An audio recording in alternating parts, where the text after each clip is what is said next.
Guarantee ಯೋಜನೆಗಳಲ್ಲಿನ ನ್ಯೂನತೆಗಳನ್ನು ಸರಿಪಡಿಸಿ ಅರ್ಹ ಫಲಾನುಭವಿಗಳಿಗೆ ಮಾತ್ರ ಸೌಲಭ್ಯ ತಲುಪಿಸುವ ನಿಟ್ಟಿನಲ್ಲಿ ಕ್ರಮ ಕೈಗೊಳ್ಳಲಾಗುತ್ತಿದೆ ಎಂದು ರಾಜ್ಯ ಗ್ಯಾರಂಟಿ ಅನುಷ್ಠಾನ ಸಮಿತಿಯ ಅಧ್ಯಕ್ಷ ಎಚ್ಎಂ ರೇವಣ್ಣ ತಿಳಿಸಿದ್ದಾರೆ. ಹೊಸದುರ್ಗ ಪಟ್ಟಣದ ತಾಲೂಕು ಪಂಚಾಯಿತಿ ಆವರಣದಲ್ಲಿರುವ ಗ್ಯಾರಂಟಿ ಅನುಷ್ಠಾನ ಕಚೇರಿಯಲ್ಲಿ ಸುದ್ದಿಗೋಷ್ಠಿ ನಡೆಸಿ ಮಾತನಾಡಿದ ಅವರು, ಗ್ಯಾರಂಟಿ ಯೋಜನೆಗಳ ಅನುಷ್ಠಾನ ಸಮಿತಿ ಏಕೆ ಬೇಕು ಎಂದು ವಿರೋಧ ಪಕ್ಷಗಳು ಪ್ರಶ್ನಿಸುತ್ತಿವೆ. ಆದರೆ ಯೋಜನೆಗಳಲ್ಲಿ ಯಾವುದೇ ರೀತಿಯ ಹಣ ಪೋಲಾಗದಂತೆ ನೋಡಿಕೊಳ್ಳುವುದು ಸಮಿತಿಯ ಉದ್ದೇಶವಾಗಿದೆ. ಗ್ರಾಮ ಪಂಚಾಯಿತಿ ಕಾರ್ಯದರ್ಶಿಗಳು, ಪಿಡಿಒಗಳು, ಅಂಗನವಾಡಿ ಮತ್ತು ಆಶಾ ಕಾರ್ಯಕರ್ತೆಯರ ಸಹಕಾರದೊಂದಿಗೆ ಯೋಜನೆಗಳಲ್ಲಿರುವ ನ್ಯೂನತೆಗಳನ್ನು ಗುರುತಿಸಿ ಸರಿಪಡಿಸಲಾಗುವುದು.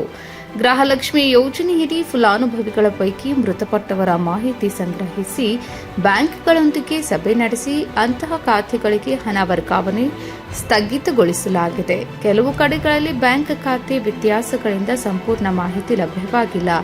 ಹೀಗಾಗಿ ಪರಿಷ್ಕರಣೆ ಕಾರ್ಯ ನಡೆಯುತ್ತಿದೆ. ಗೃಹಲಕ್ಷ್ಮಿ ಯೋಜನೆಯಡಿ ಸುಮಾರು 1.24 ಕೋಟಿ ಫಲಾನುಭವಿಗಳಿದ್ದು, ಅರ್ಹರಿಗೆ ಮಾತ್ರ ಸೌಲಭ್ಯ ತಲುಪಿಸುವ ಉದ್ದೇಶದಿಂದ ಪರಿಶೀಲನೆ ನಡೆಸಲಾಗುತ್ತಿದೆ ಎಂದರು. ಇನ್ನು ಗೃಹಜ್ಯೋತಿ ಯೋಜನೆಯ 200 ಯೂನಿಟ್ ಉಚಿತ ವಿದ್ಯುತ್ ವಿಚಾರವಾಗಿ ಒಂದೇ ಮನೆಯಲ್ಲಿ 2 ಮೀಟರ್ಗಳು ಮನೆ ಮತ್ತು ಅಂಗಡಿಗೆ ಒಂದೇ ಸಂಪರ್ಕ ಇರುವ ಪ್ರಕರಣಗಳ ಬಗ್ಗೆ ಪರಿಶೀಲನೆ ನಡೆಸಲಾಗುತ್ತಿದೆ. ಶೀಘ್ರದಲ್ಲೇ ಅಗತ್ಯ ಪರಿಷ್ಕರಣೆ ಮಾಡಲಾಗುವುದು. ಯಾವುದೇ ಕಾರಣಕ್ಕೂ ಗ್ಯಾರಂಟಿ ಯೋಜನೆಗಳನ್ನು ನಿಲ್ಲಿಸಲಾಗುವುದಿಲ್ಲ. ಜಿಎಸ್ಟಿ ಪಾವತಿಸುವವರು ಹಾಗೂ ಅನರ್ಹ ಫಲಾನುಭವಿಗಳನ್ನು ಮಾತ್ರ ಯೋಜನೆಯಿಂದ ಕೈಬಿಡಲಾಗುವುದು. ಅರ್ಹರಿಗೆ ಯೋಜನೆಯ ಸೌಲಭ್ಯ ಮುಂದುವರಿಯಲಿದೆ ಎಂದು ಎಚ್ಎಂ ರೇವಣ್ಣ ಸ್ಪಷ್ಟಪಡಿಸಿದರು.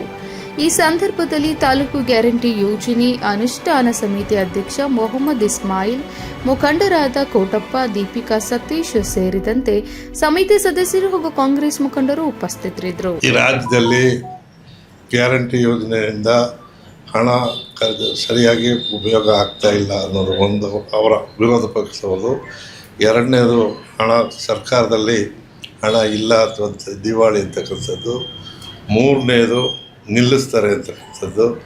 ಇವೆಲ್ಲ ಮಾತು ಬರೋದಕ್ಕೆ ಕಾರಣ ಏನಪ್ಪ ಅಂದರೆ, ನಾವು ಕಳೆದ 3 ವರ್ಷದಿಂದ ಕೊಡುವಂಥ ಸಂದರ್ಭದಲ್ಲಿ ಒಂದು ಮೀಟಿಂಗ್, ನಾನು 31 ಜಿಲ್ಲೆಯಲ್ಲೇ 26 ಜಿಲ್ಲೆ ಸುತ್ತಿದ್ದೇನೆ.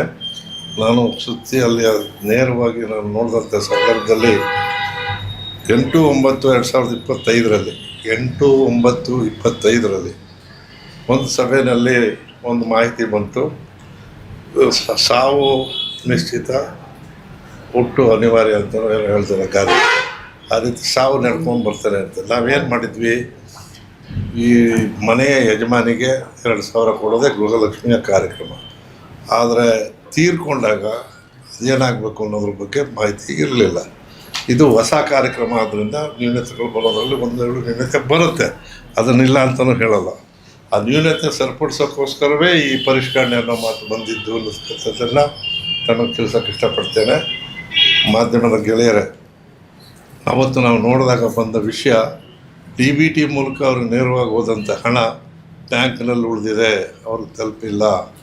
ಇದು ಗೊತ್ತಾದ ನಂತರ ನಾವು ಮತ್ತೆ ಮುಖ್ಯಮಂತ್ರಿಗಳಿಗೂ ವಿಷಯ ತಿಳಿಸಿದ್ವಿ. ಮುಖ್ಯಮಂತ್ರಿಗಳ ಅನುಮೋದನೆ ತಗೊಂಡು ನಾನು ಸರ್ಕಾರಕ್ಕೂ ಕೂಡ ಕಾಗದ ಬರೆದು 21/10/2025 ಚೀಫ್ ಸೆಕ್ರೆಟರಿಯವರಿಗೆ ಮತ್ತು CM ಕಾಗದ ಬರೆದು ಇದರಿಂದ ಸರಿಯಾದ ರೀತಿಯಲ್ಲಿ ಮಾಹಿತಿ ಬೇಕು ನಮಗೆ. ಏಕೆ ಅಂತ ಹೇಳಿದ್ರೆ ಏನಿದೆ, ಎಲ್ರಿಗೂ ಒಂದೊಂದು ಇಲಾಖೆಗೆ ಒಬ್ಬರು ಸಚಿವರು ಇರ್ತಾರೆ, ಒಂದೊಂದು ಇಲಾಖೆಗೆ ನೋಡ್ಕೊಳ್ಳೋಕ್ಕಿರುತ್ತೆ. ಆದರೆ ನಮ್ಮ ಪ್ರಾಧಿಕಾರದ ವಿಶೇಷತೆ ಏನಪ್ಪ ಅಂದರೆ, 5 ಇಲಾಖೆಗಳ ಅಡಿಷ್ನಲ್ ಚೀಫ್ ಸೆಕ್ರೆಟರಿಗಳ ಜೊತೆಲಿ ಸಂಬಂಧ ಇಟ್ಕೊಂಡು ಅವ್ರ ಜೊತೆಲಿ ಸರಿಯಾದ ರೀತಿಯಲ್ಲಿ ಮಾಹಿತಿ ತಗೊಂಡು ನಾವು ನೋಡ್ಕೊಳ್ಬೇಕಾದ್ದು ನಮ್ಮ ಕರ್ತವ್ಯ.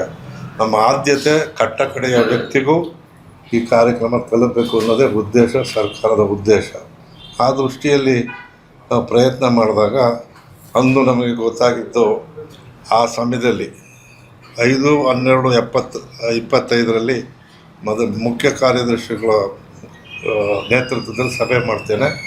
ಆ ಸಭೆಯಲ್ಲಿ ನಮ್ಗೆ ಗೊತ್ತಾಗಿದ್ದು 62,000 ಜನರು ಮರಣ ಹೊಂದಿದ್ದಾರೆ. ಅವ್ರ ಅಕೌಂಟ್ಗೆ ದುಡ್ಡು ಹೋಗಿದೆ. ಅದು 79,000 ಕೋಟಿ ರೂಪಾಯಿಗಳ ಹಣ ಬ್ಯಾಂಕ್ಗಳಿಗೆ ಹೋಗಿದೆ. ಎಲ್ಲವೂ ನೇರವಾಗಿ ಬೇರೆಯವ್ರಿಗಾದರೆ ಮಧ್ಯವರ್ತಿಗಳಿಲ್ಲ, ಇದರಲ್ಲಿ ಲಂಚ ಇಲ್ಲ. ಟಿ ಮೂಲಕ ನೇರವಾಗಿ ಅವ್ರಿಗೆ ಹೋಗುವಾಗ ಅವರೇ ಬಂದು ಪಡೆದಿದ್ದರೆ ನಮ್ಗೆ ಅಕೌಂಟ್ ಸಿಗ್ತಾಯಿತ್ತು. ಅವ್ರು ನೇರವಾಗಿ ಬಂದು ಪಡೆದೇ ಅವ್ರ ಅಕೌಂಟ್ಗೆ ಹೋದಾಗ ಈ ಹಳ್ಳಿಗಾಡಿನ ಈಗ ನಿಮ್ಮೂರಿನಲ್ಲೇ ಆಗಲಿ ಇದೇ ಇಲಾಖೆ ಇದೆ, ಬರ್ಸೆಂಟ್ ಡೆತ್ ಇಲಾಖೆ ಅಂತ ಇದೆ. ಆದರೆ ಎಷ್ಟು ಜನ ಅವ್ರಿಗೆ ರೆಕಾರ್ಡ್ ಕೊಡ್ತಾರೆ, ಎಷ್ಟು ಜನ ಮಾಹಿತಿ ಕೊಡ್ತಾರೆ, ಅದು ಕೊಟ್ಟಿರಲಿಲ್ಲ. ಮಾಹಿತಿಯ ಕೊರತೆಯಿಂದ ನಾವು ಸ್ವಲ್ಪ ಪ್ರಯತ್ನ ಮಾಡಿದ್ವಿ. ಅದರ ಅಡಿಯಲ್ಲಿ ಬಂದಂಥ ವಿಷಯ ಈ ರೀತಿ ಆಗಿರ್ತಕ್ಕಂಥ ತಪ್ಪು ಅಂತ ಗೊತ್ತಾದ ಮೇಲೆ ಮತ್ತೊಂದು ಮೀಟಿಂಗನ್ನು ನಾವು 5/5/2026 ಸಭೆ ನಡೆಸಿ ಗೃಹಲಕ್ಷ್ಮಿಯಲ್ಲಿ ಫಲಾನುಭವಿಗಳು ಮರಣ ಹೊಂದಿದವರ ಬಗ್ಗೆ ಮಾಹಿತಿ ಕೇಳಿದಾಗ ಸರಿಯಾದ ಮಾಹಿತಿ, ಏಕೆಂದರೆ 5 ಇಲಾಖೆಗಳ ಒತ್ತಡದಿಂದ ನನ್ನ ಕೈ ಕೆಳಗೆ 5 ಅಡಿಷನಲ್ ಚೀಫ್ ಸೆಕ್ರೆಟರೀಸ್ ಕೆಲಸ ಮಾಡ್ತಾರೆ. ಒಂದೊಂದು ಇಲಾಖೆಗೂ ಹೆಡ್ಡು 5 ಜನ ಮಂತ್ರಿಗಳಿದ್ದಾರೆ. ಆದರೆ ಬೇರೆ ಬೇರೆ ಆದ್ದರಿಂದ ಅದನ್ನು ತರಿಸಿದಂಥ ಸಂದರ್ಭದಲ್ಲಿ ಇದು ನಮ್ಮ ಗಮನಕ್ಕೆ ಬಂದಾದ ಮೇಲೆ ನಾವು ಈಗ ಅದಕ್ಕಾಗಿಯೇ ಆ ಹಣ ವಾಪಸ್ ಪಡೆಯಲು ಕೂಡ ಬ್ಯಾಂಕರ್ಸ್ ಮೀಟಿಂಗ್ ನಡೆದಿದ್ದೇವೆ. ಬ್ಯಾಂಕರ್ಸ್ ಮೀಟಿಂಗ್ ಮಾಡಿ ಮೊದಲನೇದಾಗಿ ಯಾರು ತೀರ್ಕೊಂಡಿದ್ದಾರೋ ಅವ್ರಿಗೆ ಹೋಗ್ತಿದ್ದ ಹಣವನ್ನು ನಿಲ್ಲಿಸಿದ್ದೇವೆ. ಒಂದನೇದು ಅವ್ರಿಗೆ ತಲುಪಿರೋ ಬ್ಯಾಂಕಲ್ಲಿ ಏನು ಹಣ ಇದೆ ಅದು ವಾಪಸ್ ತರೋದಕ್ಕೆ ಪ್ರಯತ್ನಗಳನ್ನು ಮಾಡ್ತಾಯಿದ್ದೇವೆ. ಇದರಲ್ಲಿ ಏನು ತೊಡಕಿದೆ ಅಂದರೆ, ಉದಾಹರಣೆಗೆ ಇಲ್ಲೊಂದು ಮಹಾರಾಷ್ಟ್ರ ಬ್ಯಾಂಕ್ ಇರುತ್ತೆ ಬ್ರ್ಯಾಂಚು, ಇಲ್ಲಿ ಬ್ರ್ಯಾಂಚ್ನವ್ರು ಕೇಳಿದ್ರೆ ನಾವು ಮಹಾರಾಷ್ಟ್ರ ಹೆಡ್ ಆಫೀಸಿಂದ ಬರಬೇಕು ಅಂತ ಹಾಕ್ಬಿಟ್ಟು ಈ ರೀತಿಯ ಅಕೌಂಟ್ ವ್ಯತ್ಯಾಸದಿಂದ ಇನ್ನೂ ಪೂರ್ಣ ಪ್ರಮಾಣವಾಗಿ ಮಾಹಿತಿ ಸಿಕ್ಕಿಲ್ಲ. ಒಂದು ಎಕ್ಸಾಂಪಲ್, ಇಷ್ಟು ಹಳ್ಳಿಗಳಿದೆ, ಇಷ್ಟು ಜನ ಇರೋದ್ರಿಂದ ಇಷ್ಟು ಜನಸಂಖ್ಯೆ. ಉದಾಹರಣೆಗೆ ಗೃಹ ಲಕ್ಷ್ಮಿನಲ್ಲಿರ್ತಕ್ಕಂಥ ಫಲಾನುಭವಿಗಳ ಸಂಖ್ಯೆ 1,24,00,000 ಜನ ಫಲಾನುಭವಿಗಳು. ಅಷ್ಟು ಜನದ ಅಕೌಂಟು ಚೆಕ್ ಮಾಡಬೇಕಾದಂಥ ಸಂದರ್ಭದಲ್ಲಿ ವಿವಿಧ ಬ್ಯಾಂಕ್ಗಳಲ್ಲಿ ಹೋಗಿತ್ತು. ಅದನ್ನು ತರಿಸೋದಕ್ಕೂ ಪ್ರಯತ್ನ ಮಾಡ್ತಾಯಿದ್ದೇವೆ. ಆ ದೃಷ್ಟಿಯಲ್ಲಿ ಅದು ಗಮನಕ್ಕೆ ಬಂದ ಮೇಲೆ ನಮ್ಮ ಪ್ರಸ್ತುತ ಮುಖ್ಯಮಂತ್ರಿಗಳು ಈ ಹಣ ಪೋಲಾಗಬಾರ್ದು, ಇದು ಸರಿ ಬರಬೇಕು, ಇದ್ರ ಬಗ್ಗೆ ಪರಿಷ್ಕರಣೆ ಆಗಬೇಕು ಅಂತ ಅಂದು ಹುಟ್ಟಿದ್ದೇ ಈ ಚರ್ಚೆಗೆ ಮೂಲ ಕಾರಣ. ಶಿವಣ್ಣವರ ಇದು ಮೀಡಿಯಾದವ್ರು ಮಾಡಿದ್ದಲ್ಲ, ಇದು ಬಂದ ಮೇಲೆ ಇವತ್ತು ಅನೇಕ ಸಭೆ, ಇವತ್ತು ಕೂಡ ಒಂದು ಸಭೆ ಆಗಿತ್ತು ಬೆಳಿಗ್ಗೆ, ನಾವು ತಯಾರು ಮಾಡ್ತಿದ್ದೇವೆ. ಇದನ್ನು ನಮ್ಮ ಉದ್ದೇಶ ಕಟ್ಟಕಡೆಯ ಬಡವನಿಗೂ ಇದು ತಲುಪಬೇಕೇ ಹೊರತು ಅನರ್ಹರಿಗೆ ಹೋಗಬಾರ್ದು. ಇದು ಒಂದನೇದು. ಇಲ್ಲ, ಇದು ಗೃಹಲಕ್ಷ್ಮಿದು. ಗೃಹಜ್ಯೋತಿಲಿ ಏನಾಗಿದೆ, ಗೃಹಜ್ಯೋತಿ ನಾವು 2,000 ಯೂನಿಟ್ಟು ಮನೆಗೆ ಕೊಡ್ತೀವಿ ಅಂತ ಹೇಳ್ತೀವಿ. 200 ಯೂನಿಟ್ ಕೊಡ್ತೀವಿ ಅಂತ ಹೇಳಿದ್ವಿ. ನಮ್ಮ ಜನ ಒಬ್ಬೊಬ್ಬರು, ಎಲ್ಲರನ್ನೂ ನಾನು ಕಾಮೆಂಟ್ ಮಾಡಲ್ಲ, ಲೂಪ್ ಹೋಲ್ಸು, ಒಂದು ಮನೇನ 2 ಮಾಡಿಕೊಂಡು ಅದನ್ನು ಮಾಡೋವಂಥವ್ರು ಸಿಕ್ಕಿದ್ದಾರೆ. ಆಮೇಲೆ ಅಂಗಡಿ ಇಟ್ಕೊಂಡಿರೋರು ಮನೆ ಮತ್ತು ಅಂಗಡಿಗೂ ಅದೇ ಲೈಟ್ ಉಳಿಸ್ತಾ ಇರೋರು ಸಿಕ್ಕಿದ್ದಾರೆ. ಮತ್ತು ಡೊಮೈಸಲ್ ಬೇರೆ ರಾಜ್ಯಗಳಿಂದ ಬಂದಿಲ್ಲಿ ವಾಸ ಮಾಡ್ತಕ್ಕಂಥ ಜನರಿಗೆ ನಮ್ಮ ರಾಜ್ಯದ ಇದು ಟ್ಯಾಕ್ಸ್ ಪೇಮೆಂಟ್ ನಮ್ಮ ರಾಜ್ಯಕ್ಕೆ ಸಿಗಬೇಕು ಅನ್ನೋದೇ ನಮ್ಮ ಮುಖ್ಯಮಂತ್ರಿಗಳ ಉದ್ದೇಶ. ಅದು ನಮ್ಮ ಆಶಯ ಕೂಡ. ಆ ದೃಷ್ಟಿಯಿಂದ ಇವೆರಡರ ಪರಿಷ್ಕರಣೆ ಬಗ್ಗೆ ಚರ್ಚೆ ಆಗ್ತಾಯಿದೆ. ಭಾಳ ಜಾಗೃತಿಯಾಗಿ ಮುಖ್ಯಮಂತ್ರಿಗಳು ದಿನನಿತ್ಯ ಇದ್ರ ಬಗ್ಗೆ ನಮ್ಮ ಮೇಲೆ ಕಾರ್ಯ ಕೊಡ್ತಾಯಿದ್ದಾರೆ, ಒತ್ತಡ ತರ್ತಾಯಿದ್ದಾರೆ. ಮೀಟಿಂಗ್ ಮೇಲೆ ಮೀಟಿಂಗ್ ಮಾಡ್ತಾಯಿದ್ದೇವೆ. ಅತಿ ಶೀಘ್ರದಲ್ಲೇ ಇದನ್ನು ಪರಿಷ್ಕರಣೆ ಮಾಡಿ, ಅಂದರೆ ಇದೇನೇ ನಾವು ಪರಿಷ್ಕರಣೆ ಮಾಡಲಿ ನಡೀತಾ ಇರುತ್ತೆ. ಯಾವುದೇ ಕಾರಣಕ್ಕೂ ಈ ಕಾರ್ಯಕ್ರಮ ನಿಲ್ಲಲ್ಲ. ಗೃಹಲಕ್ಷ್ಮಿನೂ ನಿಲ್ಲಲ್ಲ, ಗೃಹ ಜ್ಯೋತಿನೂ ನಿಲ್ಲಲ್ಲ. ಪರಿಷ್ಕರಣೆಯ ನಂತರ ಯಾರಿಗೆ ಇನ್ಕಮ್ ಟ್ಯಾಕ್ಸ್ ಇದ್ದಾರೆ, ಪೇಯರ್ಸ್ ಇದ್ದಾರೆ, ಯಾರು GST ಪೇಯರ್ಸ್ ಇದ್ದಾರೆ, ಯಾರು ಮರಣ ಹೊಂದಿದ್ದಾರೆ, ಯಾರು ತಪ್ಪಲ್ಲಿ ತೊಗೊಂಡಿರ್ತಾರೆ ಅಂಥವ್ರು ಮಾತ್ರ ಬಿಟ್ಟು ನಿಜವಾದಂಥ ಫಲಾನುಭವಿಗಳಿಗೆ ಯಾವತ್ತೂ ಕೂಡ ಹಣ ನಿಲ್ಲಲ್ಲ, ಈ ಕಾರ್ಯಕ್ರಮ ನಿಲ್ಲಲ್ಲ. ಅದರಿಂದ ಇದ್ರ ಬಗ್ಗೆ ಇರ್ತಕ್ಕಂಥ ಊಹಾಪೋಹವನ್ನು, ವಿರೋಧ ಪಕ್ಷದವ್ರು ಹೇಳ್ತಕ್ಕಂಥ ಮಾತುಗಳಿಗೆ ನಾನು ಉತ್ತರ ಕೊಡ್ತಾ, ಈ ಕಮಿಟಿ ಹಾಕಿರಬೇಕು ಅನ್ನೋದು ಒಬ್ಬ ಮಾತು ವಿರೋಧ ಪಕ್ಷದ ನಾಯಕರು ಅಶೋಕ್ ಅವ್ರ ಮಾತು ಹೆಸರು ಹೇಳಕ್ಕೆ ಹೋಗಲ್ಲ, ಅವ್ರು ಮಾಡಿದ್ದಾರೆ. ಆದರೆ ಕಂಡಿಡ್ದಿರೋರೇ ನಾವು. ನಮ್ಮ ಕೆಲಸವೇ ಒಂಥರ ವಾಗ್ದಾಗಿದ್ದಾಗೆ. ಶಿವಣ್ಣವ್ರು ಹೇಳ್ದಂಗೆ ನಮ್ಮ ಪಡೆ 4,000 ಚಿಲ್ಲರೆ ಪಡೆ ಇದೆ ನಮ್ಮ ಹತ್ರ. ಎಲ್ಲರಿಗೂ ID ಕಾರ್ಡ್ ಇದೆ, ಎಲ್ಲರಿಗೂ ಆಫೀಸ್ ಇದೆ, ಎಲ್ಲರಿಗೂ ಜಿಲ್ಲೆಯ ಇಒಗಳು ಮತ್ತು CO ಗಳ ಸಂಪರ್ಕ ಇದೆ. 5 ಇಲಾಖೆಯ ಅಧಿಕಾರಿಗಳ ಸಂಪರ್ಕದಿಂದ ಇವತ್ತು ಮಾಡ್ತಾ ಇದ್ದೇವೆ. ಇದ್ರ ಜೊತೆಗೆ ನಮ್ಮ ಇನ್ನೊಂದು ಮೀಟಿಂಗ್ನಲ್ಲಿ ಈಗಾಗಲೇ ನಾವು ಇದ್ರ ಬಗ್ಗೆ ಆ್ಯಪನ್ನು ಮಾಡಿದ್ದೇವೆ.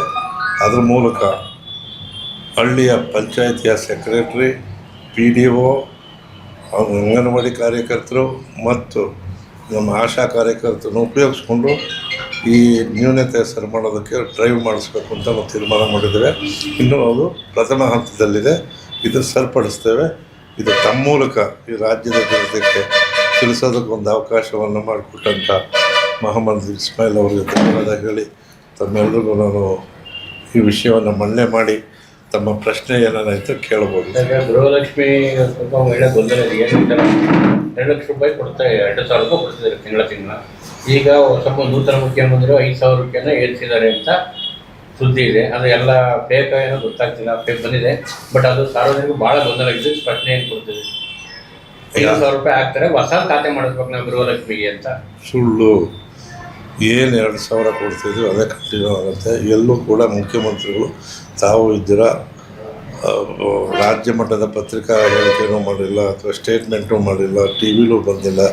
ಯಾರೋ ದುಷ್ಕರ್ಮಿಗಳು ಇದನ್ನು ಇದಿದೆ ಎಂಥದ್ದು ಯೂನಿವರ್ಸಿಟಿ, ವಾಟ್ಸಪ್ ಯೂನಿವರ್ಸಿಟಿ, ಇದು ನಾನು ವಾಟ್ಸಪ್ ಯೂನಿವರ್ಸಿಟಿ ಅದೇ ವಾಟ್ಸಪ್ ಯೂನಿವರ್ಸಿಟಿ ಅದರಲ್ಲಿ ಯಾರಾದರೂ ಹಾಕಿದರೆ ಅದು ತಪ್ಪು ಮಾಹಿತಿ. ಯಾವ ಮತ್ತೆ ಅರ್ಜಿ ಹಾಕೋ ಅವಶ್ಯಕತೆ ಏನಿಲ್ಲ. ಅದನ್ನು ತೀರ್ಮಾನಕ್ಕೆ ಚರ್ಚೆ ನಡೀತಾ ಇದೆ ಅಂತ ಹೇಳಿದ್ನಲ್ಲ, ಅದರ ಪರಿಷ್ಕರಣೆ ವಿಷಯದಲ್ಲಿ ಬರುತ್ತೆ. ಅದು ಕೂಡ ತುರ್ತಾಗಿ ಸಭೆಗಳಾಗ್ತಾಯಿದೆ, ಫೈನಲ್ ಆಗಬೇಕು.